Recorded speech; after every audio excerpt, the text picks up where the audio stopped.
Morning, guys. Welcome in. We are going to have our second discussion on world religions. We're going to look at Buddhism today.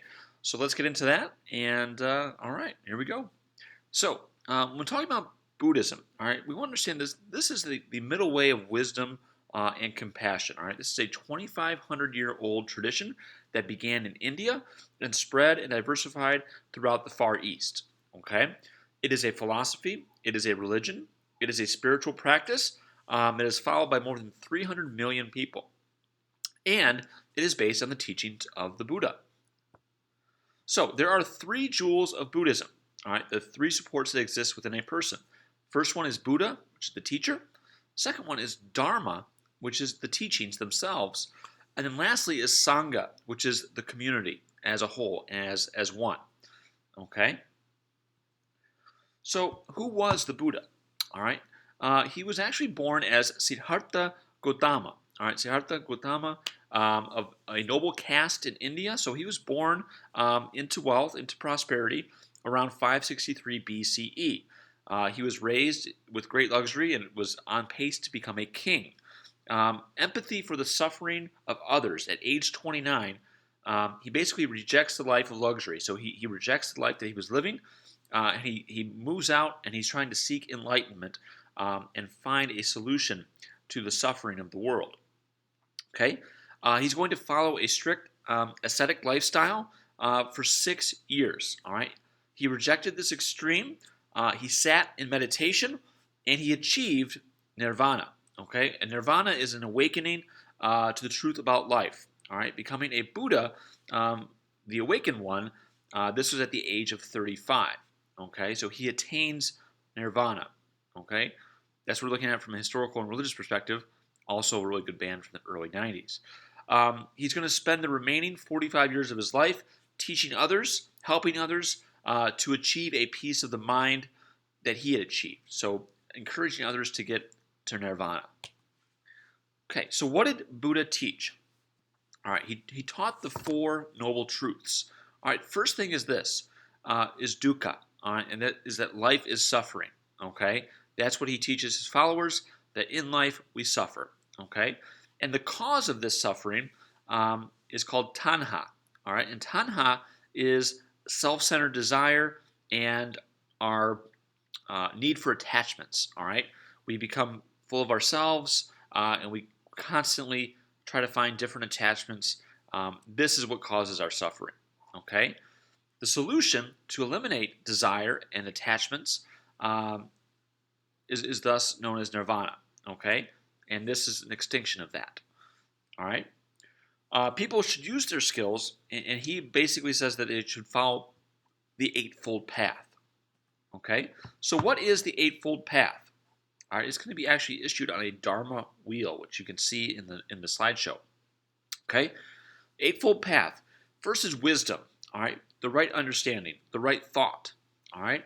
Second part is moral discipline, all right? To have the right speech, saying the right things, the right actions, to do things the right way, and to live with a right livelihood, okay? To live the right way, all right? Lastly, in that Dharma wheel, those last three components are what we look at as a mental discipline, okay? The right effort, okay? To be disciplined, to have the right mentality, and also to have a right mindfulness, all right? So not only for yourself, but also for those that are around you. And lastly, the right concentration. So this goes in with meditation. This goes in with kind of seeking that inner peace. Okay, so those are the eightfold paths on that Dharma wheel. Okay, and as you can see, there's a Dharma wheel. It has all of the rights that are associated with it. Okay, so again, the teachings of the Buddha: control your thoughts, practice meditation, say nothing to hurt others, know the truth. Okay, resist evil and resist evil things, evil thoughts. Free your mind from that evil. All right, work for the good of others, and then respect life. All right, these are the teachings of Buddha. So you're also going to see what we call the 5 moral precepts. All right, the Buddha makes 5 suggestions based on his own experience in those 6 years where he went on that journey to attain nirvana. This is what he learned, and this is what he's going to suggest to his followers. The first thing is, do not harm any living things. Okay, do not harm any living things. So that includes human beings, that includes animals, insects, mammals, fish. Don't harm living things. Second, do not steal. Okay, take only what is given. You take only what is given to you as a gift or as a blessing. You do not steal. Third, do not say unkind things. You know, what's the old saying? If you have nothing good to say, don't say anything. Don't say anything at all. Do not say unkind things is the third part. Fourth, avoid overstimulation. Okay, avoid situations where you could be persuaded to do things that would cause harm. So again, avoid overstimulation. I would say in time of now, in modern times, we have so much stimulation all over the place, whether it be from TV, from our phones, from internet. It's all over the place. So if you are practicing Buddhism, you're going to try to reject all of that. Okay? And lastly, to avoid alcohol, drugs that could cloud the mind. So again, with Buddhism, the idea is to have a clear mind.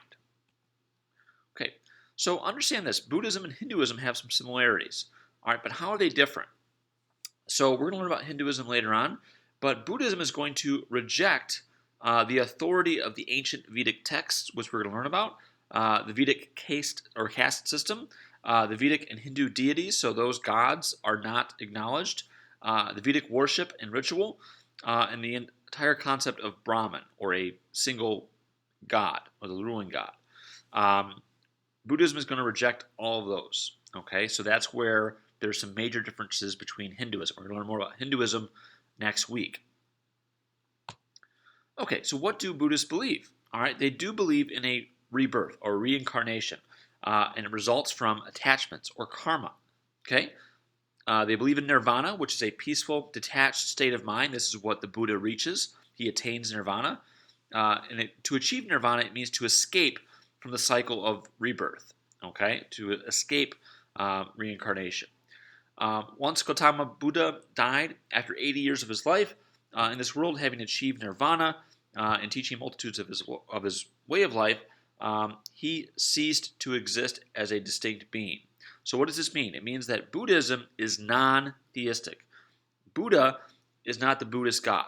Okay, he is not a deity. He is just a revered and respected teacher. So interestingly enough, Buddhism does not have a god within the context of the religion. So Buddhist ideas, you have dukkha, again, that life is filled with this suffering. We have anicca, which is everything that in the world is impermanent, so nothing is permanent. Anatta, all right, this is the self and the soul, is also impermanent. All right, there is no eternal, there is unchanging self, there's no soul, there's no Atman, okay? And that suffering is a state of mind, and to achieve a balanced, peaceful, detached state of mind, and suffering can be extinguished by attaining nirvana. Okay? So what are some of the Buddhist texts? The three baskets, the Tripitaka, all right, or the Pali Canon. The Tripitaka, we have the Vinaya, which is about discipline. This is the rules for basically being a monk, a Buddhist monk. So the Vinaya. There's also the Sutta, which is the sermons, the teachings of the Buddha. There is the Abhidhamma, all right, and these are also teachings, and the Dhammapada, all right, these are the collected sayings of the Buddha. Okay, the spread of Buddhism. So Buddhism is going to spread throughout Asia. Within 2 centuries after the Buddha passed away, Buddhism began to spread north and east into Asia, and by the 13th century, Buddhism it essentially disappeared from India. It's going to move and migrate into other areas. There's a good map that shows this. Okay, there are different schools of thought when it comes to Buddhism. All right, the Theravada. All right, there's what we call the Way of the Elders. Okay, also known as the Small Vehicle. All right, these are based on the teachings on the Pali Canon. All right, the original texts that came from Buddha. Basically believes that Buddha was only a man and not a superhuman. All right, religious life is more easily available to those who live as a monk or as a Buddhist nun. So if you really want to get into being a Buddhist, you would become a monk. All right, you're going to focus on wisdom, you're going to focus on meditation, and the overall goal is to actually become a Buddha. all right, in your lifetime. So that's the first school of thought. That is the Theravada. There's also the Mahayana. Okay, this is the great vehicle. This develops around the first century. It's found in northern Asia, so China and Japan. Basically, it says this: that group of Buddhists believe that anybody can become a Buddha. All right, devotional. They're going to seek guidance from the Bodhisattvas. These are wise beings and heavenly Buddhas. Okay, they're going to focus on compassion, and the goal is to become a Bodhisattva. All right, and assist others toward that enlightenment. So that's a little bit different. Again, they believe that anybody can become Buddha. There's also Tibetan Buddhism. Okay, this is the Vajrayana. All right, the diamond vehicle. This is going to develop in the 7th century. It is a mix of the two that we first discussed. So it's a mix of Theravada and it's a mix of Mahayana. So you have rituals known as the Tantra. We have mantras, which are chants. You may have heard the word mantra. You have mandalas and tankas, which are symbolic images. And you do have mudras, which are hand gestures. The bodhisattvas, including in person in alive, is known as the lamas or the Dalai Lama, who is the head of the Tibet Buddhist monks. All right, meditation, being a monk, having that wisdom, and having that compassion. This is all in Tibet, which again is a large part of China. All right, and these folks are up in the Himalayan mountains. Okay, now understand this to finish things out for today. Buddhist worship. Buddhists are going to visit temples. That's going to be their area, or a monastery to help them in their spiritual life. All right, they're going to have shrines dedicated to the Buddha in their home. So when we see statues of Buddha all over the place, if you see a Buddha in a house, that person is most likely going to be practicing Buddhism. They may meditate. They may burn incense, all right, around them, all right, and they're going to recite those 5 moral precepts that we talked about. They're going to use mala beads to meditate, all right, and they're going to use bells to focus, and this is seen as a symbol of wisdom. Okay, so guys, that's Buddhism. You've got a situation where it's based on the teachings of the Buddha. It is very peaceful. It is of the mind.